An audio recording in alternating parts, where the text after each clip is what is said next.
Hello guys, welcome all of you in my new video. Guys, आज की video में बात करेंगे पीएसयू के सिलेक्शन प्रोसेस के बारे में। चाहे वैकेंसी सीए में क्वालिफाइड के लिए हो या सेमी क्वालिफाइड के लिए या सीएस के लिए हो, guys selection process mostly same ही होता है। इन पीएसयू जनरली प्रोसेस चार भागों में डिवाइड किया गया है गाइज। पहले आपका डॉक्यूमेंट वेरिफिकेशन होगा, फिर पर्सनल इंटरव्यू होगा और उसके कंटिन्यूशन में आपका ग्रुप डिस्कशन और ग्रुप टास्क होगी गाइज। उसके बाद अगर आप इन तीनों में क्वालिफाई कर जाते फिर आपका मेडिकल एग्जामिनेशन होगा गाइज। तो इन सभी के बारे हम डिटेल में डिस्कस करेंगे। बिफोर स्टार्टिंग द वीडियो, अगर आप चैनल पर नए हैं तो चैनल को सब्सक्राइब कर लें और बेल आइकन को क्लिक कर दें। Let's start the video. Guys, पहले बात कर लेते हैं पीएसयू के डॉक्यूमेंट वेरिफिकेशन प्रोसेस के बारे में। गाइज, कुछ ऑर्गेनाइजेशन में, चाहे वो आईयूसीएल हो, एचपीसीएल हो, बीपीसीएल हो, फिर या एनएसआईसी हो या और कोई ऑर्गेनाइजेशन हो, ये पहले डॉक्यूमेंट वेरिफिकेशन से पहले एक प्रेजेंटेशन देती है गाइज, जिसमें अपनी ऑर्गेनाइजेशन के बारे में बताती है, उसके क्या क्या प्लान्स है, क्या प्रोडक्शन प्रोसेस है, कौन कौन से डिपार्टमेंट्स हैं, उनके बारे में एक ओवरव्यू दिया जाता है गाइज। उसके अलावा आपको क्या पे स्ट्रक्चर ऑफर किया जाएगा, क्या क्या बेनिफिट्स हैं, वो सभी उसमें दिए जाते हैं गाइज। इवन अपनी पॉलिसीज के बारे में डिस्कस करती है, क्या एचआर पॉलिसीज हैं। तो गाइज, इस टाइम पे अगर पॉसिबल हो तो अपने नोटिंग जरूर कर लें, कि हो सकता है इंटरव्यू आपको इसी में से कुछ क्वेश्चन पूछ ले। उसके अलावा गाइज, ये जो प्रोसेस है वैसे ओवरऑल आपकी सिलेक्शन में कोई इंपैक्ट नहीं करेगा। आपको के लिए से क्वालिफाई करना है एज लाइक इंटरव्यू और जीडी के जो मार्क्स होते हैं, इसके कोई ऐसे एडिशनल मार्क्स नहीं मिलेंगे। लेकिन as per my corporate experience and input receive from peoples working in PSUs, this process is equally important because it's not only allowed to appear you in interview, but it also increase your confidence level, which is very important on interview date. ठीक है, it is also treated as elimination level. Elimination level क्यों बोल रहा हूँ guys? अगर आपका कोई भी एक डॉक्यूमेंट वेरिफिकेशन फंस जाता है तो गाइस, फर्स्ट ऑफ ऑल तो आपको इंटरव्यू के लिए अलाउ नहीं करेंगे वो। अगर बाई चांस अलाउ कर देते हैं कि ठीक है आप बाद में उसको प्रोवाइड कर देना, तो उस केस में भी आपका कॉन्फिडेंस लेवल बहुत इंपैक्ट करेगा गाइस, जो कि बिल्कुल अच्छा नहीं है इंटरव्यू वाले दिन। So this process should be treated as equally important like interview and group discussion. Guys, document verification process को स्मूथ करने के लिए आई सजेस्ट यू कि अपने जो भी ओरिजिनल डॉक्यूमेंट्स है उसे प्रॉपर्ली अरेंज कर लें। चाहे वो एडवर्टाइजमेंट में जिस सीक्वेंस में आपको मेंशन किएंगे उस सीक्वेंस में आप अरेंज कर लें, या फिर एक क्रोनोलॉजिकल ऑर्डर, चाहे 10th 12th बीकॉम एमकॉम उस सीक्वेंस में आप अरेंज कर लें, ताकि आपसे जो भी वेरीफायर है वो आपसे जो भी डॉक्यूमेंट मांगे आप तुरंत उसको प्रोवाइड कर सकें। ठीक है, उसके अलावा अगर आपको कोई एक्सपीरियंस रिक्वायर्ड है गाइस, तो जो भी आपका एक्सपीरियंस लेटर है वो कंपनी के लेटर हेड पे होना चाहिए और उसमें आपका क्लियरली पीरियड ऑफ सर्विस लिखा होना चाहिए कि आपने किस टाइम से किस टाइम तक काम किया है, ताकि आपका एक्सपीरियंस इजीली कैलकुलेट हो सके कि आपने कितने टाइम का आपका एक्सपीरियंस है। उसके अलावा आपकी क्या प्रोफाइल है वो उसमें मेंशन होनी चाहिए और आपकी क्या डेजिग्नेशन है, क्योंकि गाइस इसी से वो आइडेंटिफाई करेगा कि आपको जो एक्सपीरियंस है वो उनकी रिक्वायरमेंट से मैच हो रहा है या नहीं है। क्योंकि उन्हें अगर फाइनेंस के लिए रिक्रूट करें तो फाइनेंस का ही एक्सपीरियंस चाहिए। उस केस में आपको क्लियरली वहां पे लेटर हेड पर लिखा रहना चाहिए कि आपने क्या प्रोफाइल हैंडल की है, या फिर आपकी डेजिग्नेशन पता चल जाना चाहिए, लाइक आप अकाउंट्स ऑफिसर हैं, सीनियर एग्जीक्यूटिव थे इन अकाउंट्स, तो ताकि उनको आइडिया पड़े कि आपका फाइनेंस में ही आपका एक्सपीरियंस है। उसके अलावा अगर आप कहीं भी वर्किंग है प्रेजेंटली, तो उस केस में आपके पास एक्सपीरियंस लेटर तो नहीं होगा, तो उस केस में अपना अपॉइंटमेंट लेटर लेके जाइए, ताकि उसमें लिखा रहेगा किस दिन आप अपॉइंट हुए। और आप अपनी प्रेजेंट लास्ट 3 महीने की सैलरी स्लिप लेके जाओ, गाइस फॉर्म 16 लेके चले जाओ, बैंक स्टेटमेंट लेके चले जाओ, क्योंकि ये क्रॉस चेक करने के लिए उनको इजीली रहेगा, क्योंकि वो मांगते भी हैं। इवन काफी टाइम ऐसा रहा है कि लोग सैलरी, उन्होंने एडवर्टाइजमेंट लिखा रहता है कि सैलरी स्लिप फॉर्म 16 पर, वो जब उन्हें डाउट होती है तो बोलते हैं कि हमें बैंक स्टेटमेंट भी प्रोवाइड करो। तो गाइस बेटर है सेफर साइड अपना बैंक स्टेटमेंट अपने पास रख लें। उसके अलावा गाइस आर्टिकलशिप कंप्लीशन सर्टिफिकेट जरूर लेके जाएं, क्योंकि मैंने देखा है कि लोग क्या करते हैं, सिंपल सा सारे डॉक्यूमेंट रख लेते हैं पर आर्टिकलशिप वाले सर्टिफिकेट बोल सर हमारे पास अवेलेबल नहीं है या मिसप्लेस हो गया। तो गाइस उस केस में एक पोर्टल पे, एसएसबी पोर्टल पे स्टूडेंट कार्ड निकलता है गाइस, वो भी आप अपने पास रख लीजिए। ठीक है, क्योंकि ये सारी चीजें वहां पे वेरीफाई की जाएगी गाइस, क्योंकि आर्टिकलशिप का पीरियड का एक्सपीरियंस काउंट नहीं किया जाता। तो उस पीरियड में अगर आप कहीं वर्किंग है तो गाइस उस पीरियड का एक्सपीरियंस भी काउंट नहीं किया जाएगा। तो बेटर है आप ये सारे डॉक्यूमेंट अरेंज कर लें। उसके अलावा अगर आप कोई भी कास्ट बेनिफिट लेना चाहते हैं तो उस केस में अपना लेटेस्ट कास्ट सर्टिफिकेट जरूर रख लें गाइस। और कास्ट सर्टिफिकेट अगर उसमें क्लियरली मेंशन है एडवर्टाइजमेंट के सेंट्रल का होना चाहिए गाइस, तो सेंट्रल का ही लगेगा। उसके अलावा आप अपनी कास्ट का जो भी नाम है वो अपनी सेंट्रल लिस्ट में जरूर जाकर चेक कर लें, ऑनलाइन अवेलेबल होती है सेंट्रल लिस्ट कास्ट की, तो उसमें अपना जरूर चेक करें कि जो कास्ट वहां पे मेंशन है वही नाम आपके कास्ट सर्टिफिकेट में होना चाहिए गाइस। इस बेसिस पे काफी लोगों को डिस्क्वालीफाई कर देते हैं गाइस डॉक्यूमेंट वेरिफिकेशन प्रोसेस पे। उसके अलावा अपना आधार कार्ड, पैन कार्ड की ओरिजिनल कॉपी जरूर रख लें, क्योंकि वो मांग सकते हैं उस टाइम पे। एडिशनल फोटोग्राफ जरूर रख लें गाइस। इन केस अगर आप गवर्नमेंट ऑर्गेनाइजेशन में वर्किंग है तो गाइज उस केस में आप अपनी एनओसी जरूर लेके जाएं, क्योंकि विदाउट एनओसी वो आपको अपियर करने नहीं देंगे। उसके अलावा कुछ बेसिक चीज और बता देता हूँ गाइज। आप फॉर्मल ड्रेस तो होके ही जाएंगे। मेरा सजेशन ये रहेगा कि आप जो भी आपको इंटरव्यू का प्लेस दिया गया है वहां पे 2 घंटे पहले जरूर पहुंच जाएं। उससे क्या होगा, आप एक उस एनवायरनमेंट को समझ सकोगे, अपने आप को उसमें सेटअप कर सकोगे, अपना प्रॉपर प्लेस ढूंढ लेना, कहाँ बैठना है, मतलब सब एक कहते हैं ना कॉन्फिडेंस लेवल हाई ही रहेगा। अगर आप 500 किलोमीटर से ज्यादा आपको दिया गया, भाई आपको 500 किलोमीटर ट्रैवल करके जाना है, तो मैं आई सजेस्ट यू कि एक दिन पहले चले जाओ, क्योंकि गाइस नई जगह होती है, आपको बहुत टाइम लग जाएगा एडजस्ट करने में उस टाइम पे कि कहाँ लोकेशन है, क्या वेन्यू है, उसको ढूंढने में, फिर आपको इंटरव्यू में अपियर करना है, डॉक्यूमेंट वेरिफिकेशन में भी अपियर करना है। तो गाइस बेटर है कि एक दिन पहले पहुंचो अगर 500 किलोमीटर से ज्यादा आपको ट्रैवल करना पड़ रहा है। और जैसे ही आप इंटरव्यू से निकल रहे हो उससे पहले अपने डॉक्यूमेंट्स, ओरिजिनल डॉक्यूमेंट दोबारा रीचेक कर लो, क्योंकि गाइज वहां पे जाने के बाद अगर कॉल पे आप कोई डॉक्यूमेंट मंगवा रहे हो तो बहुत ही आपका कॉन्फिडेंस लेवल और आपकी टेंशन बहुत ज्यादा इंक्रीज हो जाएगी। तो बेटर है इन चीजों को अवॉइड करने के लिए अपना रीचेक कर लीजिए घर से निकलने से पहले कि भाई आपके सारे डॉक्यूमेंट्स आपके पास है या नहीं। उसके अलावा आप हर एक डॉक्यूमेंट्स की एक फोटो कॉपी जरूर रख लें गाइस, क्योंकि वहां पे मांग सकते हैं जो आपने एप्लीकेशन के टाइम में प्रोवाइड नहीं की, तो उसकी एडिशनल कॉपी आपसे रिक्वायर्ड है। हालांकि वहां पे प्रोवाइड कर दी जाएगी, आपको फोटो कॉपी करानी है वो भी आपको प्रोवाइड कर दी जाती है। तो ये था गाइस डॉक्यूमेंट वेरिफिकेशन गाइस। तो जैसे ही आप डॉक्यूमेंट वेरिफिकेशन क्वालिफाई कर लेते हैं गाइस, उसके बाद होता है आपका पर्सनल इंटरव्यू।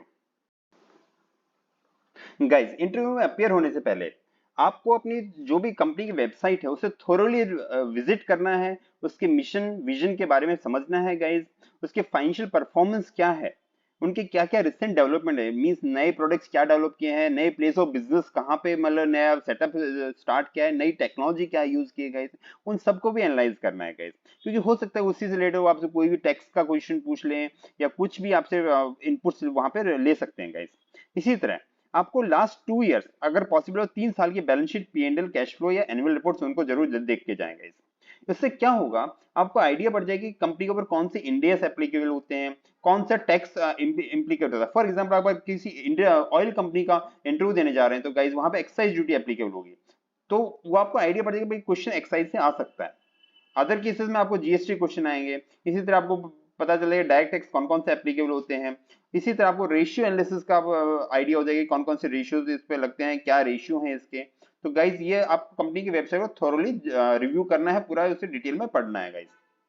उसके अलावा जो भी आपने रिज्यूमे में लिखा हुआ है गाइज, या फिर एप्लीकेशन के टाइम पे आपने जो भी डिटेल्स दी थी अपने एक्सपीरियंस के बारे में, अपनी पर्सनल डिटेल्स जो भी दी थी गाइज, उसको पूरा रिव्यू करके जाना है, उसके लिए प्रिपेयर, क्योंकि वहीं से क्वेश्चन आएंगे गाइज, उसके अलावा कहीं से क्वेश्चन नहीं आएंगे।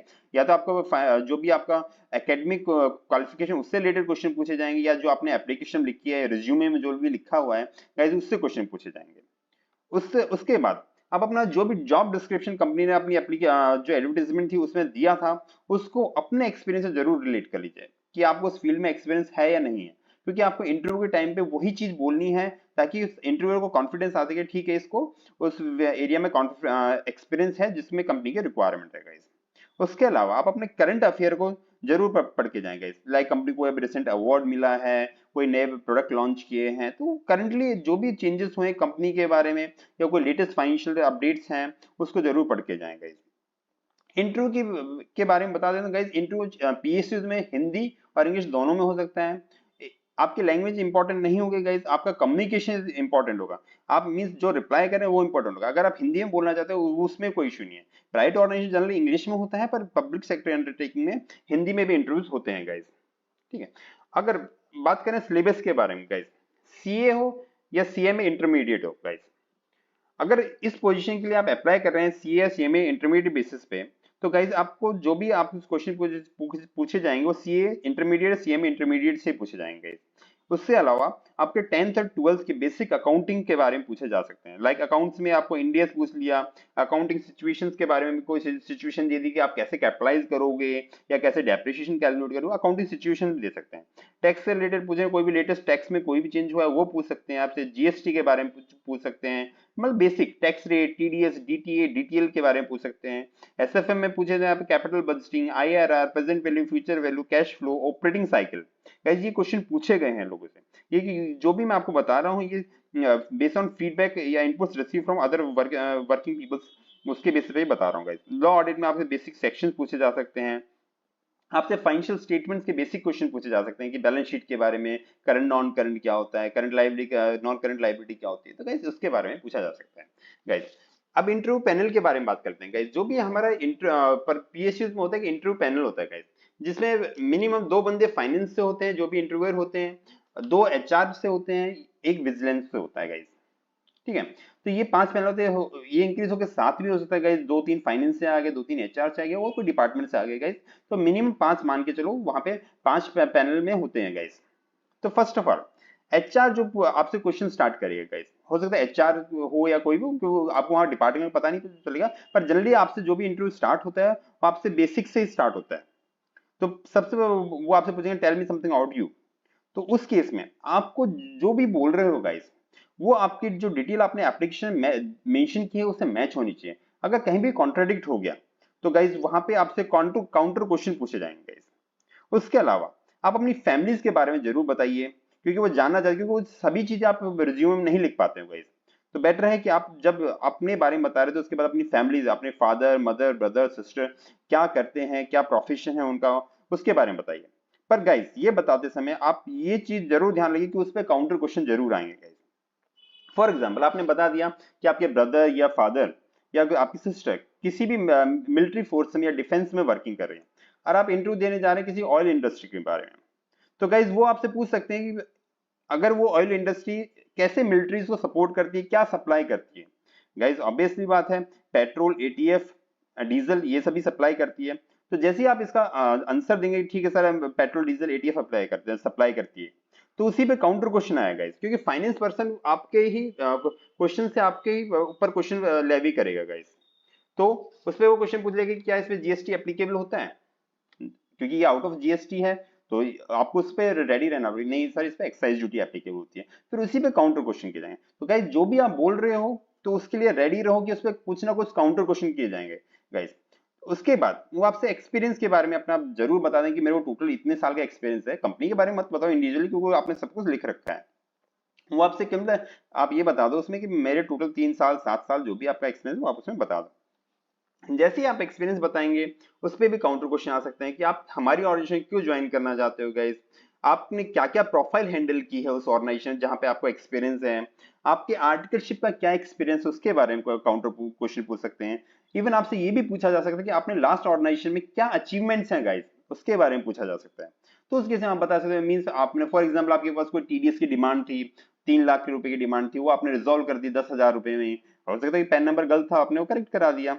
इसी तरह कोई कस्टम का रिफंड लिया, एक्साइज का रिफंड लिया, या आपने कोई पुराना रिकंसिलिएशन था, तो उस चीज के लिए आप रेडी होकर जाना, क्योंकि जब भी आप ये बोलोगे उस पर काउंटर क्वेश्चन जरूर आएंगे। उसके अलावा एचआर आपसे ये भी पूछ सकता है guys, tell me something about your weakness and strength.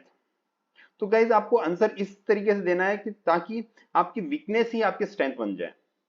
For example आप ये बोल सकते हैं sir I am a questioning mind person, because आप जो प्रोफाइल हैंडल कर रहे हो अकाउंट्स की है या ऑडिट की है, आप जब तक क्वेश्चन नहीं करोगे आप में कॉन्फिडेंस नहीं आएगा और तब तक आप उसे प्रोसेस नहीं कर पाओगे। तो उससे क्या होगा, जो आपकी वीकनेस है वही आपकी स्ट्रेंथ बन जाएगी, क्योंकि आपको उस प्रोफाइल को हैंडल करने के लिए आपको क्वेश्चन करना ही पड़ेगा। तो आपको इसी तरीके से आंसर देना पड़ेगा ताकि आपके पास काउंटर क्वेश्चन ना आए इस पे। इवन एचआर आपसे मूवेबिलिटी के बारे में बात कर सकते हैं गाइस, कि अगर आपको कहीं और पोस्टेड किया जाए ऑल ओवर इंडिया, वो all over India basis vacancy अगर होगी तो आपको ऑल ओवर इंडिया कहीं भी पोस्ट किया जा सकता है। तो उस केस में गाइस आपको फ्लेक्सिबल होना पड़ेगा, क्योंकि कंपनी चाहती है कि ऐसे कैंडिडेट को जो भी उसे जहां भी पोस्टेड किया जाए वो रेडी हो सके उस चीज के लिए। तो अगर आप बोलते हैं कि ठीक है सर मैं फ्लेक्स कहीं भी पोस्ट होता हूँ मुझे कोई इश्यू नहीं है, तो उस केस में भी वो आपसे काउंटर क्वेश्चन पूछ सकते हैं, क्योंकि आपने अपनी फैमिली के बारे में बताया होगा इसमें। अगर आप मैरिड हैं तो उस केस में आपसे काउंटर क्वेश्चन पूछा जा सकता है कि अगर आपको फॉर एग्जाम्पल आपकी वाइफ स्टेट गवर्नमेंट में वर्किंग है, अगर आपको कहीं दूसरी सिटी में अदर देन दैट सिटी आपको पोस्ट कर दिया जाता है, उस सिचुएशन आप कैसे मैनेज करेंगे अपनी वर्क लाइफ बैलेंस को। ठीक है, तो उसमें काउंटर क्वेश्चन किया जा सकता है। अगर आप बोलते हैं ठीक है सर आपने बोला कि सर मैं अनमैरिड हूँ, तो आपने जो फैमिली के बारे में बताया उसने मैंने बता दिया होगा, तो उस केस में आपसे पूछ सकते हैं कि ठीक है आप अनमैरिड हैं, उसके बेसिस पे आप क्या सुटेबल हैं दूसरी लोकेशन पोस्टिंग के लिए, तो वो भी क्वेश्चन पूछे जा सकते हैं गाइस।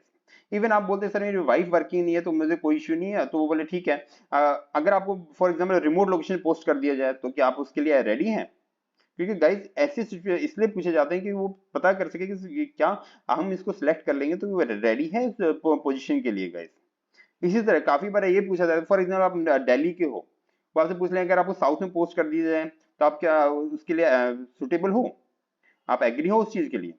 क्योंकि गाइज लैंग्वेज का इशू आता है, फूड का इशू आता है, तो उस ये सारे काउंटर क्वेश्चन आप पे आ सकते हैं गाइज। इवन एचआर आपसे ये भी पूछ सकता है कि लाइफ में कभी आपने फेलियर फेस किया है? अगर आपने उस पर यस का आंसर दिया तो उस पर वो काउंटर क्वेश्चन करेगा। अगर आपने बोला नो तो वो ये भी बोल सकता है okay you are disqualified for this interview. तो उस सिचुएशन में गाइज आपको सिंपल सा स्माइली फेस से रिप्लाई करना है ओके मैं I will try my next time. क्योंकि वो उस टाइम पे आपका रिप्लाई, क्योंकि देखो गाइस एक वहां पे इंटरव्यूअर एक क्वेश्चन पूछता है, बाकी चार आपको नोटिस कर रहे हैं, आपका एक्सप्रेशन, आपकी बॉडी लैंग्वेज, आपका कम्युनिकेशन स्किल, ये सभी चीज नोटिस कर रहे हैं। तो आपका कॉन्फिडेंस लेवल भी वहां पे देखा जाएगा, इवन आप किस लेवल तक स्ट्रेस को झेल सकते हैं गाइज वो भी देखा जाएगा। तो जितना आप सिंपल रह सको, अपने एक्सप्रेशन को अपने कंट्रोल में रखना है गाइज, अपनी बॉडी लैंग्वेज को ठीक रखना है, तो उसी के बेसिस पे आपका पूरा सिलेक्शन प्रोसेस होगा गाइज। उसके अलावा गाइज यहाँ पे फाइनेंस और एचआर के अलावा यहाँ पे विजिलेंस डिपार्टमेंट भी होता है गाइज। वो केवल आपसे केवल नोटिस करता रहेगा जो आप बोल रहे हो वो आप सही बोल रहे हो नहीं, कुछ ऐसा तो नहीं आप कुछ छुपा रहे हो, क्योंकि वो उसका काम ही होता है कि आप बॉडी लैंग्वेज से, आपके रिएक्शन से, आपके स्ट्रेस लेवल से वो चीज सभी पता लगा लेता है गाइज। तो गाइज ये था आपका इंटरव्यू के सिलेक्शन प्रोसेस के बारे में गाइज। उसके बाद आता है वो group discussion guys. Group discussion जैसे ही आप इंटरव्यू के लिए क्वालिफाई, मतलब आपने अपियर कर लिया, उसके बाद आपका ग्रुप डिस्कशन या ग्रुप टास्क होता है guys. Group discussion group task का मेन मोटिव क्या होता है गाइज? ब्रेनस्टॉर्मिंग करना। मींस आपने क्या आप ज्वाइंटली किसी कंक्लूजन में पहुंच सको, एक बेटर सॉल्यूशन प्रोवाइड कर सकते हो। इससे क्या होगा, वो आपकी टीम एबिलिटी के बारे में पता करेंगे गाइज, आप टीम वर्क काम टीम में काम कर सकते हैं नहीं गाइज उसके बारे में पता करें। फॉर एग्जाम्पल उन्होंने आपसे बोल दिया, एक टॉपिक दे दिया कि how you educate poor children in Covid, ठीक है, उस पर कंडीशन लगा दी कि उस टाइम पे आप कोई इंटरनेट नहीं है, उनके पास कोई मोबाइल नहीं है गाइस। तो उस सिचुएशन जैसे ही आपको सिचुएशन मिलती है गाइस, अपनी जो भी ऑब्जर्वेशंस हैं, जो भी आपके सजेशन पहले नोट डाउन कर लो गाइस। ऐसा नहीं आप तुरंत स्टार्ट हो जाओ, पहले नोट डाउन कर लो। उसके बाद टर्न बाय टर्न जो भी होगा अपने आइडियाज इशू करो, मतलब अपने आइडिया शेयर करो वहां पे गाइस। उसके बाद रेगुलर इंटरेक्शन करो अदर पार्टिसिपेंट्स, क्योंकि ग्रुप डिस्कशन में आप आपको कोई काउंटर करेगा, आपको उससे काउंटर करना पड़ेगा। तो ऐसा नहीं कि कोई आपसे बोल रहा था आप उसे तुरंत काउंटर करो, पहले उसको सुनो, ठीक है, उसके बाद उसको अपने जो भी आपके डिसएग्रीमेंट है उससे काउंटर करो विद सपोर्टिंग। इवन गाइस ये भी नोटिस किया गया है कि फॉर एग्जांपल आपकी 15 बंदों की टीम थी जो ग्रुप डिस्कशन के लिए सिलेक्ट की गई थी गाइस। उसमें से दो बंदे ऐसे हैं जो कि साउथ साइड से हैं, they do not understand Hindi, आप सभी डिस्कशन करें हिंदी में। तो गाइज जब भी आप उनसे कोई भी कम्युनिकेशन कर रहे हो तो better you communicate him in English, क्योंकि गाइज इससे एक इंटरव्यूअर पे और जो भी वहां पे आपके इनविजिलेटर बैठे हुए हैं उस पर अलग इंप्रेशन पड़ेगा गाइज। तो ये था ग्रुप डिस्कशन के बारे में गाइज। आपको अपना पॉइंट भी रखना है, कॉन्फिडेंस भी रखना है और दूसरों से इंटरेक्शन लेवल भी रखना है गाइज, ठीक है। तो ये सभी चीज आपको ग्रुप डिस्कशन में मेंटेन रखनी है गाइज। उसके बाद आपका होगा medical examination guys. Medical examination generally guys कुछ ऑर्गेनाइजेशन क्या बोलती है, जैसे ही आप इंटरव्यू के लिए सिलेक्ट हो जाते हो गाइज, जो भी आपको ग्रुप डिस्कशन उसके बाद आपका रिजल्ट आ जाता है, उसके बाद कंपनी क्या बोलती है, कुछ तो अपने कुछ लिस्टेड हॉस्पिटल की लिस्ट दे देती है कि भाई आप इसमें से जाके किसी पे भी आप अपना मेडिकल एग्जामिनेशन करा सकते हो। तो उस केस में क्या होगा, अपनी पॉकेट से आपको एक्सपेंसेस करने पड़ेंगे, वो अपने लिस्ट ऑफ टेस्ट दे देंगे, ये आपको ये टेस्ट कराने हैं, आप जाके इन हॉस्पिटल में करा सकते हो। तो आप पहले पे करो, जैसे आप ज्वाइन करो उसका रिएम्बर्समेंट मिल जाता है गाइस। कुछ ऑर्गेनाइजेशन ऐसे करती है, वो बोलती है आपको ये एड्रेस दे देती है कि आप इस हॉस्पिटल में जाके अपना मेडिकल एग्जामिनेशन कर लो। वो वहां पे ऑलरेडी इन्फॉर्म कर रखा होता है कि भाई कौन कौन आएगा, उनके क्या क्या एग्जामिनेशन करने हैं गाइस। तो उस बेसिस पे वो क्या क्या कंपनी से डायरेक्ट पेमेंट, उस केस में आपको कोई पेमेंट नहीं करनी है गाइस, ठीक है। Guys I hope you find this video informative. Please like, share and subscribe my channel. In case of any doubt, please put your comment in comment box. Thank you friends.